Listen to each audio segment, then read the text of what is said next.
Bonjour à tous, je suis comme à mon habitude ravi de vous présenter cette nouvelle vidéo. Si tu es nouveau sur ma chaîne, tu as pu constater, rien qu'avec le générique, qu'ici je privilégie les images, alors si tu apprécies, abonne-toi, tu ne le regretteras pas. Aujourd'hui cet épisode du Comics Dude est consacré à Arrête de zapper tout le temps là, on dirait un gosse. Je disais donc, aujourd'hui je vous présente Luthor, le comic... Oh putain, c'est quoi ça? C'est une chaîne tout public ici, change ça bordel! Je vous jure... Je disais donc... Non mais tu te fous de moi là. On parle de toi au cas où ça ne t'aurait pas encore traversé l'esprit. Alors tu te détends et tu changes de chaîne. Bon, ok, c'est ma chaîne là. Ah bah attends 2 secondes.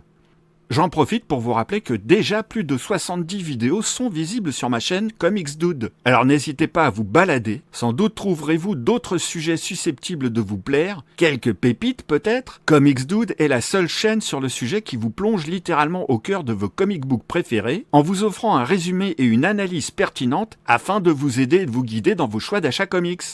C'est bon, j'ai fini. Vas-y, zap, qu'on enchaîne. Merci. Je disais donc... Aujourd'hui, cet épisode du Comics Dude est consacré à Luthor. Non, pas simplement au plus grand méchant et ennemi de Superman, mais au comic book intitulé Luthor. Bah oui, ça parle de Luthor. Ok, bon, bref. Comic book par Brian Azzarello au scénario et Lee Bermero au dessin. Ou à la peinture, ou les deux, comme tu veux. 2 auteurs prolifiques dans leur domaine respectif, ayant chacun déjà travaillé sur une multitude d'œuvres incontournables dans l'univers des comic books. Brian Azzarello, particulièrement connu pour son 100 Bullets, mais pas que, puisqu'il a travaillé également sur Johnny Double, Hellblazer et bien d'autres encore. Avec Lee Bermero, leurs collaborations sont multiples, puisqu'ils ont commencé à travailler ensemble sur ce titre, puis ils ont enchaîné avec Batman Deathblow, Joker et Damned. Lee Bermero étant considéré comme étant une ramification d'Alex Ross, puisque ses œuvres contiennent un grand nombre de peintures, mais pas que, nous y reviendrons. Luthor est le premier épisode du Comics Dude d'une trilogie que je vais consacrer à ce binôme d'auteurs. Ils ne sortiront pas forcément à la suite. Paru pour la première fois aux USA sous la forme de 5 floppies, c'est sous le Black Label DC chez Urban qu'il est édité en France, dans un format prévu pour les one-shots, généralement légèrement plus grand que le plus petit existant, qui lui est réservé aux séries en cours. Il contient 160 pages pour 18,50 €. L'histoire adopte un point de vue radical, celui de Lex Luthor, ennemi emblématique de Superman. Cependant, ce n'est pas le point de vue du vilain, mais de l'homme, véritablement sincère sur le fait que Superman est un extraterrestre et que placer la protection de l'humanité à cette entité est tout simplement dangereux.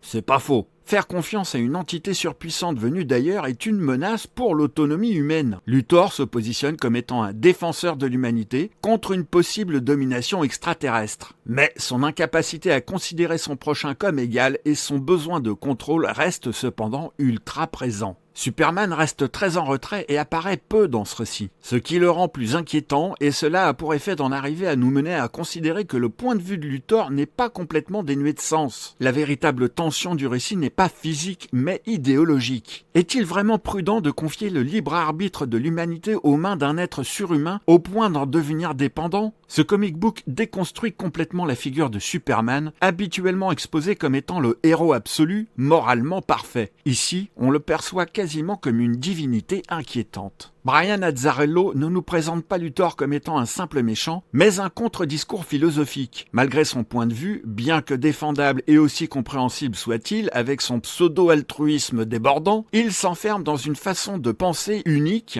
égocentrique, persuadé de détenir la vérité, prêt à tout sacrifier pour son idéologie, obsédé par le contrôle, et finit par faire preuve de manipulation et de cruauté pour arriver à ses fins, incapable d'une quelconque empathie. C'est l'éternel retour à une vérité inaltérable que le méchant ne se voit pas comme tel. Il est dans son bon droit de commettre l'impensable au nom du bien commun et se perçoit comme un véritable sauveur. Il est un utopiste dangereux. La confrontation finale avec Superman ne donne pas de réponse claire et laisse la question ouverte. Luthor est-il un visionnaire ou un monstre ? Le comic book explore une idée fondamentale, la peur de tout ce qui nous dépasse et nous échappe. Superman représente l'inconnu, l'altérité absolue et la perte de contrôle humain, alors que Luthor incarne la volonté de préserver l'identité humaine, mais aussi une paranoïa rationalisée. Il nous propose également une réflexion sur le pouvoir et la légitimité avec une question centrale, qui mérite de diriger le monde ? Mais voilà, ce n'est que de la rhétorique, puisqu'en aucun cas il ne cherche à nous donner la réponse. Avec sa narration introspective, la particularité de ce récit est de nous offrir une approche plus philosophique que rythmée par l'action, avec beaucoup de monologues internes. On est dans la tête de Luthor, pleine de justifications, de contradictions et d'illusions. Le style graphique hyper réaliste de Liber Mero est essentiel à l'œuvre et repose sur une contradiction intéressante. D'un côté, il nous offre du réalisme extrême, de l'autre, plein de déformations subjectives. Cela crée une esthétique hybride entre réaliste dans la forme et expressionniste dans l'intention. Le mélange donne au récit un ton ambigu et moralement instable.